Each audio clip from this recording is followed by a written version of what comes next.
Hello dear listener, please subscribe to our channel. Enjoy watching.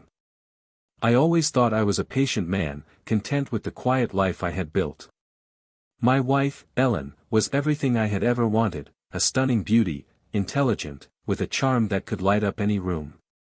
I never questioned her loyalty. How could I? She was perfect in every way. I was the lucky one.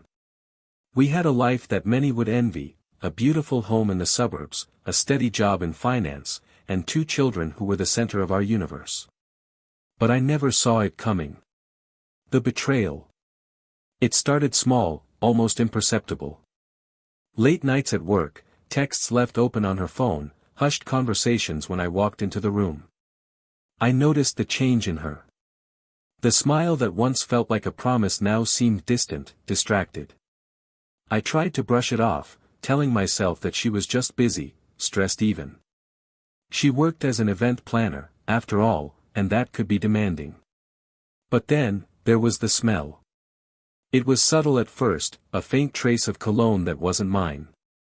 I remember being in bed one night, just after she'd come home from a late meeting. I reached for her hand and there it was, that unfamiliar scent, hanging in the air like a ghost of someone else's presence. I didn't ask. I couldn't bring myself to, but I felt it deep in my gut, a gnawing suspicion that I couldn't shake. A few weeks later, I discovered the truth. I found a slip of paper in her purse, a receipt from a high-end restaurant. I knew the place. It was the kind of establishment only people with money to burn visited. But it wasn't just the receipt that caught my attention. It was the name on the back. William Carter. I knew that name. William was a colleague of mine, someone I'd met at a few corporate events. He was charming, well-spoken, the kind of guy who could easily make anyone feel like they were the center of his world. At first, I thought maybe Ellen had just run into him at the restaurant, had a business dinner or something. But when I looked closer, I saw that there was more to the story. I checked her phone. I had my suspicions, but when I saw the text messages, it all clicked into place. The love notes. The late-night chats. The plans to meet up. They had been having an affair for months. I wasn't angry at first. I wasn't even sad. I was numb. Shocked. Betrayed in the worst possible way. But it didn't take long for that numbness to give way to something darker. Something I hadn't known was inside me. Revenge. I knew it would be cruel. I knew it would be inventive. And I knew that it would not be swift. This wasn't going to be a quick fix. It was going to be a slow burn, something they wouldn't see coming until it was too late. I decided to disappear. To everyone else, I was dead. That was the first part of my plan. I faked my own death. It was easier than I expected. I had always kept a low profile in the office. No one would miss me too much. I wasn't famous, nor was I an essential part of the company. I was replaceable. So, I began to craft my disappearance. I staged a car accident. I took my car out to a remote location, far enough from any real traffic, and crashed it in a way that looked believable but wasn't fatal. The police found the wreckage, and the reports confirmed what I had hoped: my body was unidentifiable. There were no signs of life. I was gone. Ellen was devastated, of course. She played the grieving widow perfectly. Everyone bought it. Everyone except me. After my death, I spent the first few weeks hiding in the shadows, watching my life unravel from a distance. Ellen had turned into a different person. She cried in front of the children, put on a brave face for her friends, but I could see it in her eyes. She was guilt-ridden, yes, but also relieved. There was no one to answer to now. No one to hold her accountable. And then, there was William. He stepped in quickly, offering condolences, being the shoulder she could lean on. I watched them as they pretended to be the perfect couple, hiding their affair under the guise of grief. It was sickening. But I knew I had to wait. I had to bide my time. As I began my careful manipulation, I used my background in finance to my advantage. Ellen and William were both deeply involved in the local charity scene, which allowed me to play the long game. I set up a series of false investments and charity funds that appeared to be legitimate but were slowly siphoning money away from their accounts. I planted rumors. I planted whispers in the right ears, about shady deals, about financial mismanagement.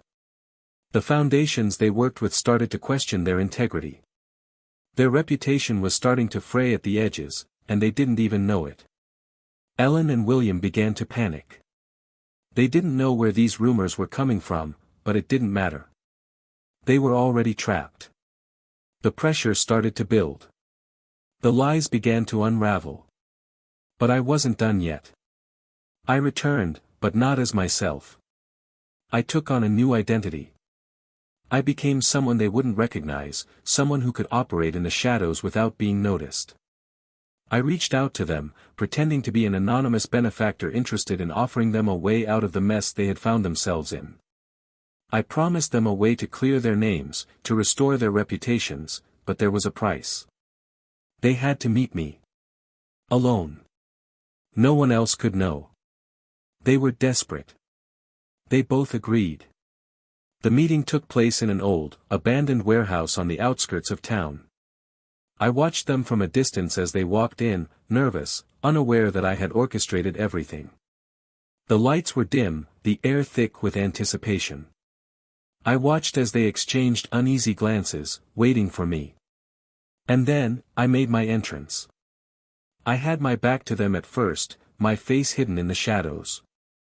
I could hear their breaths hitch as they realized they were not alone. "Who are you?"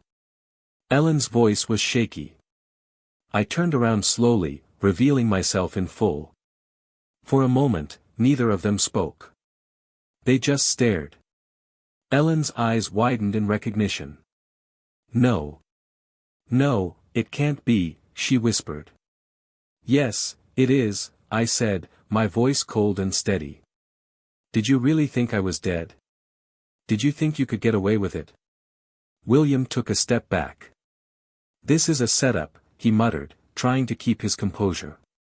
"You're right," I said. "But not the way you think." I stepped forward, and in that moment, I saw the fear in their eyes. They knew they had been caught. But they didn't know how far I had gone. Over the next few months, I made sure that their lives were ruined.